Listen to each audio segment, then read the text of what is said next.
What's up, lifers, and welcome to the Daily Stand-Up, where we're giving you fresh, new ideas in the customer success and CS adjacent spaces every single day. I've got my man Rob here. Rob, do you want to say hi? What's up, everybody? We've got JP here. JP, do you want to say hi? Howdy, folks. And we've got Sheryl. Sheryl, do you want to say hi? Hey, guys. And I am your host. My name is Dylan Young. Sheryl, thank you so much for being here. Do you want to introduce yourself briefly?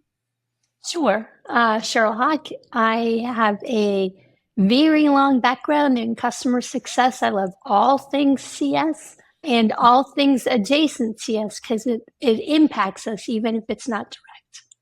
Amen. I love it. Sheryl, you know what we're doing here. We want to know what is on your mind when it comes to customer success other than your undying love for it. So why don't you hit us with that? Sure. It's really understanding the difference between ICP and persona and why it's so important for CS professionals. Do you want to give us the cliff notes on the difference from your perspective? So ICP really is your ideal customer profile. It is a subset of your TAM that also often gets confused. People think that their ICP is their entire TAM, but it's a subset, those customers that you should be focusing all of your efforts on. And then persona is usually like a title or a department, a title within a department that you should be solving a problem for within your ICP. And I often think about this, about the way in which you need to articulate value differently and with different language based on the persona, whether it's your end user, mid-level Correct. manager, decision maker, and executive buyer. So I love that you're calling that out.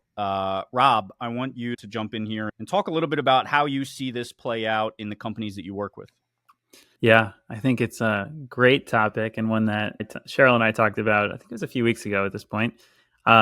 Super important because I think the way that it shows up at a lot of early stage companies, it is where customer success ends up getting put into a lot of unfavorable situations because of either a poorly defined ICP or, to your point, Sheryl, like the lack of this distinction can also impede our strategy in customer success, right? So I don't mean to answer a question with a question, but I am curious, Sheryl, I know this is such an important topic to you. What makes this so important for you?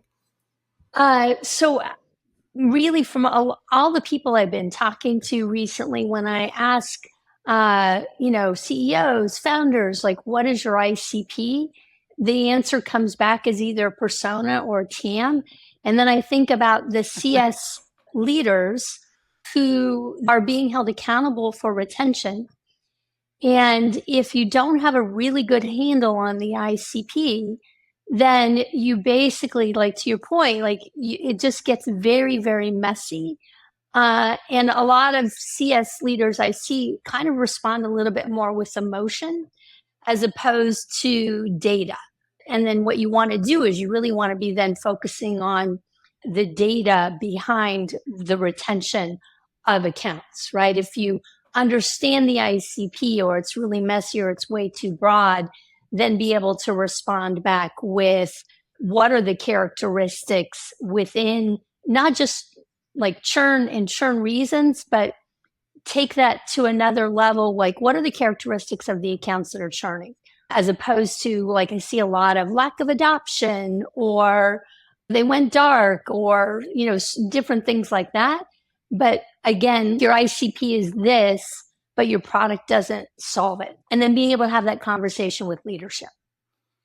Yeah, I think that's a great point. I did want to give myself a quick mental check that we should probably define for any new folks to customer success what TAM and ICP stand for. I think you said ICP already as ideal customer profile, and TAM is a much broader set of your total addressable market. So all of the potential market that you can serve as a company.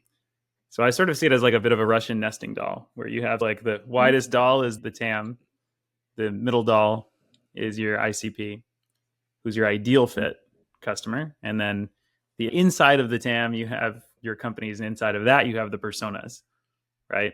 Am I understanding that correctly in terms of how you're thinking about it?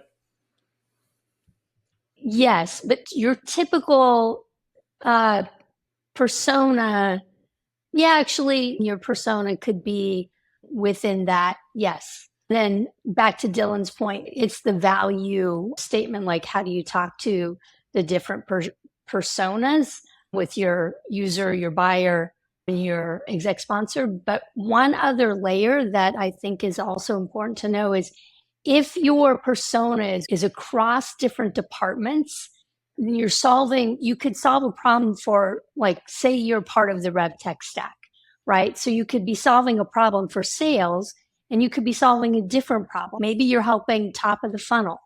But then you also could be solving a problem for marketing, and that's a different persona. And understanding the value that you're providing into each persona, like maybe on the marketing side, you're helping sell pipeline, right? And sales, you're giving more at bats or helping with follow up. It's understanding what are each persona's challenges, and then being able to then kind of craft your success plans and things like that based on that final nesting doll. JP, why don't you jump in? What does this look like for you in the way you work today? Of course. Yeah, I work with customers in the scaled side of things. And, there's some challenges that are sort of endemic to the money that they're spending. And a lot of times that is what is in consideration, right? How much can I CSM this particular customer? It really has to depend on ultimately like how much money they're spending. So I almost think like the money people spend is almost like the holy of ICP is how much money are you spending with us? And then now I know where the boundaries are and how I can best sort of work with you because the resources are finite. I appreciate it. Sheryl, thank you so much for being here. That's our time.